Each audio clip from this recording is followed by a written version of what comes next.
Dieu nous bénisse. Avant que Dieu t'appelle, Dieu a déjà fait ton ministère. Dieu a déjà vu la fin, Dieu a déjà tout préparé et il vient maintenant, il te tient par la main et il t'amène pour faire la course. Et quand Dieu vient dans la vie de cet enfant pauvre, d'une famille faible, mais Dieu ne l'appelle pas comme tous ses amis. Dieu vient et Dieu dit, vaillant héros. Laisse-moi dire à une personne, il y a un nom caché, il y a une qualification cachée que ta famille, tes amis ne connaissent pas. Ils peuvent aujourd'hui te dénigrer, t'abaisser, mais ils ne savent pas comment Dieu te regarde. Quand Dieu vient dans ta vie, Dieu t'appelle vaillant héros.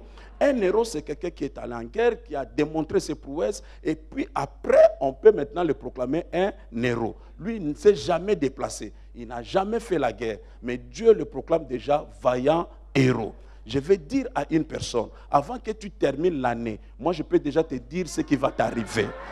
Non, tu ne me crois pas, tu allais dire Amen. L'Esprit de Dieu peut te donner déjà ta finalité, ta destinée, et peut te dire ce que tu vas faire dans la vie. Et puis Dieu ne regarde pas ce que tu es. J'aime Dieu. Dieu, quand Sarah a 40 ans, Dieu ne se préoccupe pas. Quand Sarah arrive à 80, Dieu ne se préoccupe pas. Dieu vient à 90 ans. Parce qu'il n'est pas intimidé par ta situation. Il n'est pas intimidé par ton âge. Comment tu peux comprendre? Jésus a 33 ans, mais il va croiser une personne qui est malade depuis 38 ans. Donc la maladie est plus âgée que Jésus. Mais Jésus n'est pas intimidé par son âge.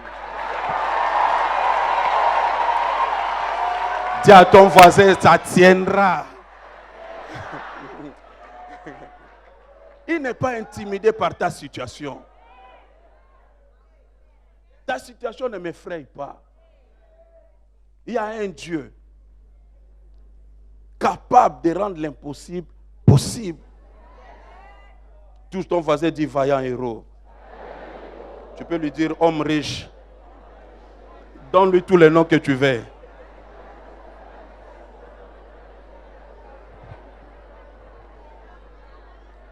Mais j'aime aussi la façon de faire de Dieu. La Bible dit, l'ange apparut à cet enfant-là. Quand il y a apparition, c'est que ça vient de nulle part. On ne sait même pas, on ne l'a même pas remarqué avant. C'était de l'invisible au visible. La Bible dit, l'ange apparut. Donc il n'était même pas préparé. Et du coup, un ange était devant lui.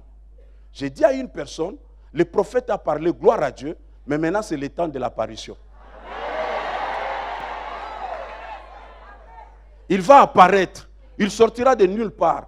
Tu ne sauras même pas, tu ne vas même pas remarquer d'où il vient, mais il apparaîtra devant toi. Mais laisse-moi te dire, quand il apparaît, quelque chose doit disparaître. Oh non, tu ne me crois pas. Ah! Je voulais dire à une personne, quand l'ange apparaît, les démons disparaissent. Je vais dire à une personne, quand la guérison apparaît, la maladie doit disparaître. Je vais dire aussi que quand le soleil apparaît, la lune doit disparaître. Quand la lumière apparaît, les ténèbres doivent. Et quand le travail apparaît, le chômage doit. Quand la grossesse apparaît, la stérilité doit. J'ai dit à une personne, il y aura une apparition cette année. Il y aura une apparition dans ta vie. Quelque chose va apparaître. Ça sortira du néant. Ça sortira de nulle part. Ça ne vient pas de tes parents. Ça ne vient pas de tes ancêtres. Mais ça va apparaître devant toi. Il y a une gloire qui va apparaître. Il y a une élévation qui va apparaître. Du coup, on va commencer à parler de toi. Mais d'où vient cette personne? Il apparaîtra. Donne gloire à Jésus. Dis Amen très fort. Tu seras au rendez-vous de ton destin. Je suis là, famille pauvre. Oh, ce qu'il oublie, dès que Dieu te parle, il a déjà ouvert ton ciel. La parole que tu écoutes ce soir commence déjà à ouvrir ton ciel. Commence déjà à changer ta vie. Commence déjà à marquer la différence entre le passé et le futur. Le Dieu que je prêche, le Dieu de la Bible, c'est un Dieu futuriste. Quand il vient dans ta vie, il ne parle pas au terme de passé. Il dit, je te bénirai, je te lèverai. Parce qu'il ne tient plus compte du passé, mais il voit ton futur. Est-ce qu'il y a quelqu'un qui a un futur avec moi dans cette salle?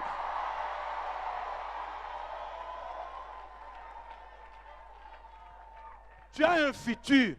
S'il n'y avait plus de futur, tu ne seras pas là. Puisque Dieu te donne encore le souffle de vie, c'est qu'il y a un futur. Et ce que Dieu réserve dans ta vie, tu ne l'as pas encore réalisé. Ce que Dieu a déjà vu là, c'est peu. Dieu réserve les meilleures choses pour le futur.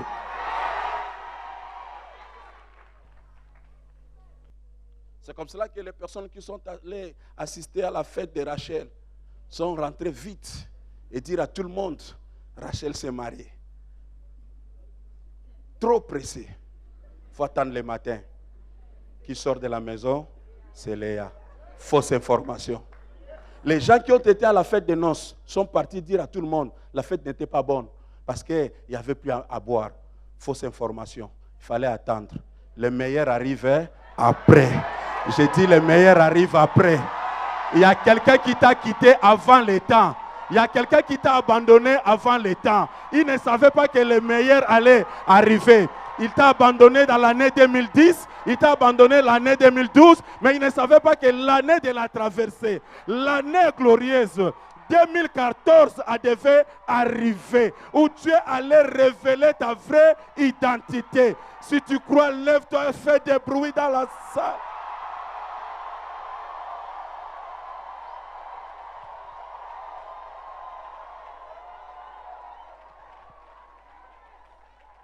Les déserts. C'était lui qui était là. Un jour, quelque chose s'est passé. Il croise 10 lépreux. Ou 10 lépreux le croisent. Parce que lui, il allait à Jérusalem. Et la Bible dit, puisqu'ils se sont croisés, les lépreux ont changé de champ. Parce que normalement, quand on est lépreux en Israël, tu es mis à la quarantaine. Et en plus, si tu veux croiser une personne saine, il doit commencer à crier là où tu es. Pour annoncer, avertir la personne que moi, je suis déjà lépreux, et puisque c'était une maladie contagieuse, je ne peux pas m'approcher de toi, ou toi tu dois changer de route. Donc il criait, nous sommes impurs, nous sommes lépreux, nous sommes impurs, nous sommes lépreux. Et c'est ce chant-là que tu as toutes les années passées. Je suis pauvre, né d'une famille pauvre, moi ça n'ira jamais, ça ne marchera jamais, mais je dis cette année change de chant. Change de chant.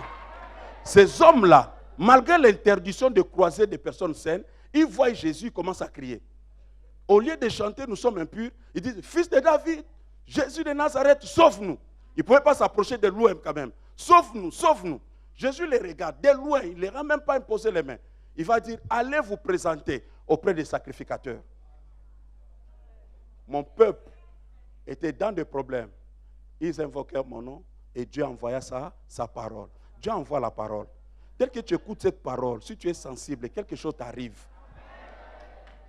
Ils ont seulement écouté la parole. Et où Dieu les envoie, Jésus les envoie, Jésus dit, allez vous présenter auprès des sacrificateurs. Or, les sacrificateurs, ce sont des personnes qui les ont condamnés, qui ont remarqué leur lèpre et qui les ont amenés à la quarantaine. Les mêmes personnes qui t'ont condamné hier, c'est auprès des mêmes personnes que tu vas te présenter aujourd'hui. Mais laisse-moi t'expliquer. Mais tu vas te présenter en étant lépreux.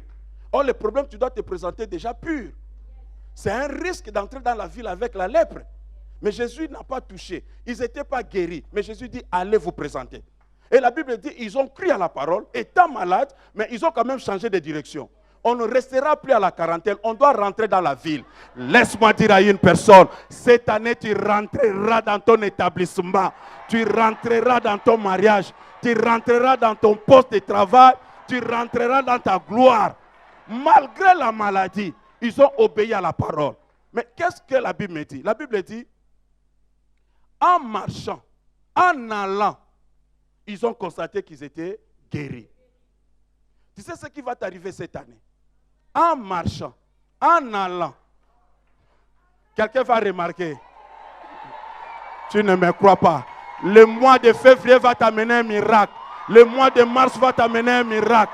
Le mois d'avril va t'amener un miracle. Le mois de mai va t'amener un miracle. Chaque année, en marchant, quelque chose va arriver. Si tu crois, lève-toi, crie Alléluia. En allant, ils ont remarqué qu'ils étaient guéris. Maintenant, étant guéris, la Bible dit qu'il y a eu seulement une personne qui est rentrée pour dire merci à Jésus. Mais mon bishop, il y a un problème. Jésus faisait sa route, ces personnes aussi faisaient leur route. Comment il peut penser que quand je vais rentrer, je vais trouver Jésus là-bas? Et quand il rentre, il trouve aussi Jésus.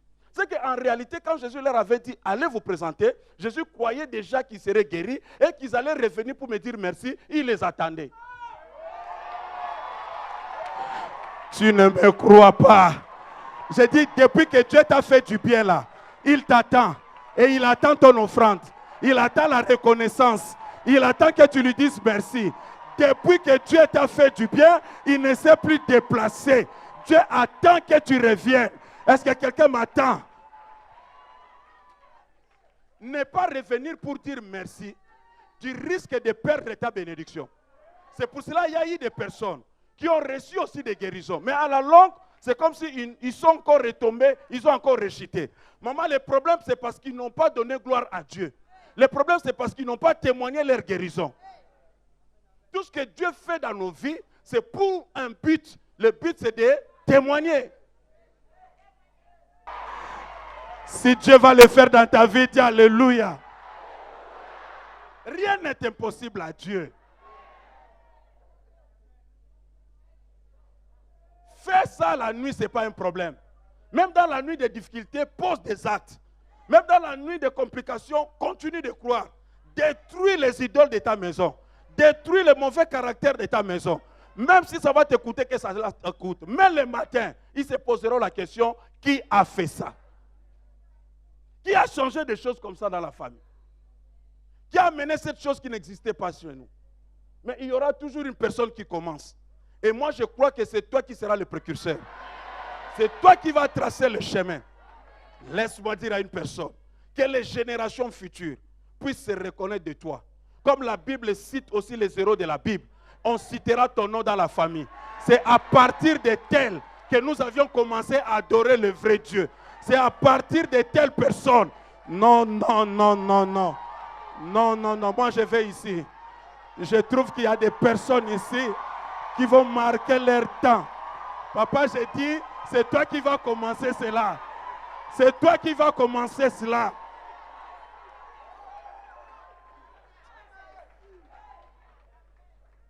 Ton nom restera dans les annales de ta famille. Ça peut rester aussi pour le pays. On doit reconnaître la première personne qui a fait ça, c'est toi. Dans les moments difficiles, dans les moments de crise, vous arrivez à mettre ça. Mais quelqu'un se pose des questions. Mais quand les choses arrivent, les gens ont toujours tendance de poser la question, qui est derrière ça? Croyant toujours qu'il doit y avoir une personne. Oh, ils oublient que derrière toi, il n'y a pas une personne. Derrière toi, il y a 3 personnes. Il y a le Père, il y a le Fils, il y a... J'ai dit, toi tu réussiras, toi tu iras de l'avant. Toi tu ne vas pas t'arrêter là où ton père s'est arrêté. Toi tu iras de l'avant.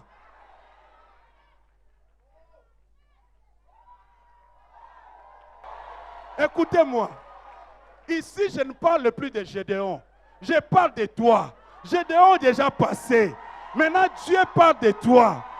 J'ai dit à une personne, à cause de leur complot, toi tu ne mourras pas. À cause de leur complot, tu ne mourras pas. Toi tu ne partiras pas. Avant que tu arrives là, il y avait une parole. Et cette parole a dit que toi tu ne mourras pas. Tes ennemis viendront en retard. Les sorciers de ta famille sont venus en retard. Il fallait qu'ils te bouffent avant ta conversion. Mais depuis que tu es converti, tu es entre les mains du Seigneur. Et personne ne peut te prendre entre ses mains. Je suis sur la terre, mais je dors au ciel.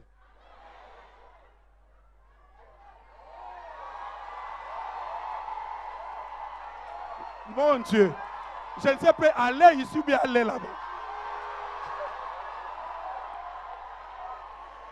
Zi a dit amen bien que j'avance. Écoutez.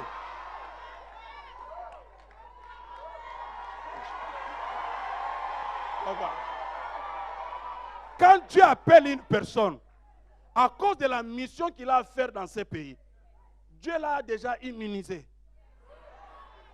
Et ce vaccin-là va durer tout le temps de son appel. Maintenant, si vous envoyez n'importe quel serpent pour le mordre, il va seulement secouer.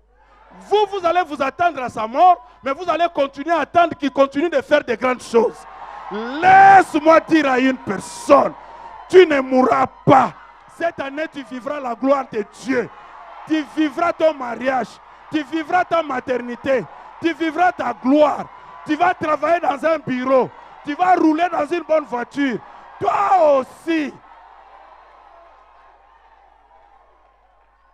Dis amen bien.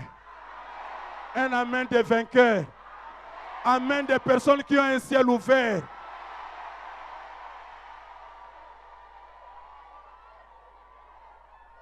Après ces assises, que personne ne te pointe de doigt. Parce qu'au fait, s'il veut te parler, il te parle au niveau terrestre. Mais il ne sait pas que toi, tu as un ciel. C'est pour cela, quand tu auras les yeux levés, tu ne vas plus t'occuper de ce qui se passe tout autour de toi.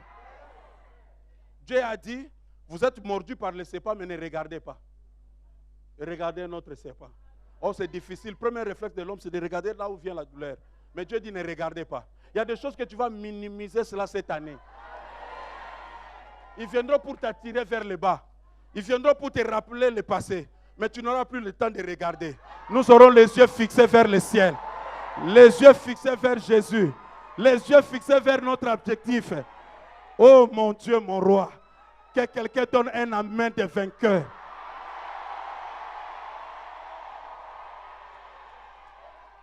Maintenant, la Bible termine, ou bien cette partie que nous avons lue, en disant, ils vont maintenant nommer Gédéon de Jérubbal. Il y a un temps où c'est Dieu qui t'a donné un nom, mais dans les secrets. Mais quand tu arrives à convaincre les personnes et qu'ils voient la gloire de Dieu, ce sont ces mêmes personnes-là. Dis à ton voisin, ils changeront d'avis. Ils changeront d'avis. Jérubbal.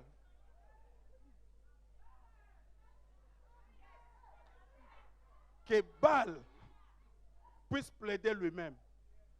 S'il est Dieu. Quand nous allons devant Dieu, nous allons plaider, nous allons prier. Nous allons présenter nos cas, nos difficultés. Mais s'il est Dieu qu'il présente aussi, mais sache que de ton côté, tu as un Dieu créateur des cieux et de la terre. Et c'est en ce moment-là que son nom initial, Gédéon, va réellement être accompli.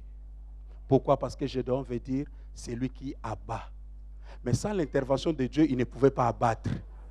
J'ai dit à une personne, à la fin, les gens sauront qui tu es. Mais laisse-moi te dire, cette année seulement, il faut que les gens te reconnaissent dans ta vraie identité. Il faut qu'on puisse t'appeler parce que ton ciel vient d'être...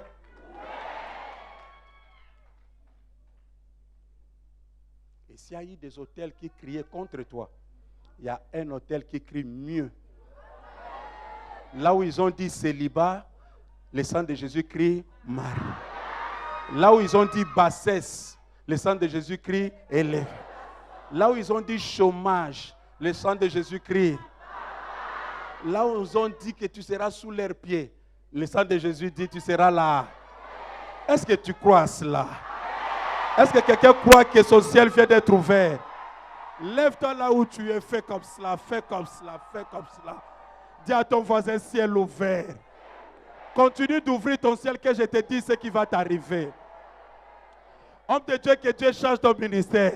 Que Dieu t'amène dans une autre dimension. Que ton ciel reste ouvert. Que le ciel te soit favorable. Que non seulement ton ciel, même le ciel de ses enfants soit ouvert. Tu réussiras, toi et toute ta maison. Ton mari réussira. Ta femme réussira. Tes enfants réussiront. Tu seras toujours en haut. Tu ne seras jamais en bas. Que ta santé reste ouverte. Que tu aies la santé de Dieu. Que tu vives toute une année sans maladie. Que Dieu t'ouvre les portes qui étaient fermées. Que ton ciel reste ouvert. Commence à pousser des cris de joie. Alléluia.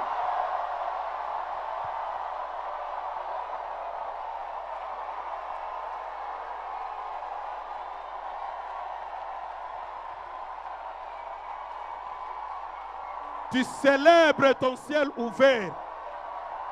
Tu célèbres ton ciel ouvert. Tu célèbres une autre saison.